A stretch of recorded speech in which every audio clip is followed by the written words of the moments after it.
21শে August grenade হামলা মামলার আপিলের রায়ে যথার্থ বিচার হয়েছে। এর মধ্য দিয়ে আদালত ন্যায় বিচার করেছে বলে মন্তব্য করেছেন বিএনপির সিনিয়র যুগ্ম মহাসচিব রুহুল কবির রিজভী আহমেদ। আজ সকালে রাজধানী নয়াপল্টনে দলের কেন্দ্রীয় কার্যালয়ে অনুষ্ঠিত এক সংবাদ সম্মেলনে এই কথা বলেন।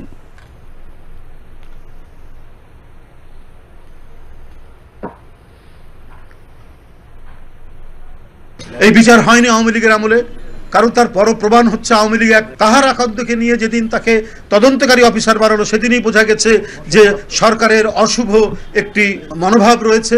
তারা জনাব তারেক রহমানকে এবং বিএনপির অন্যান্য নেতৃবৃন্দকে জোর করে রাষ্ট্রশক্তি দিয়ে শাস্তি দেবে, এটাই ছিল তাদের উদ্দেশ্য।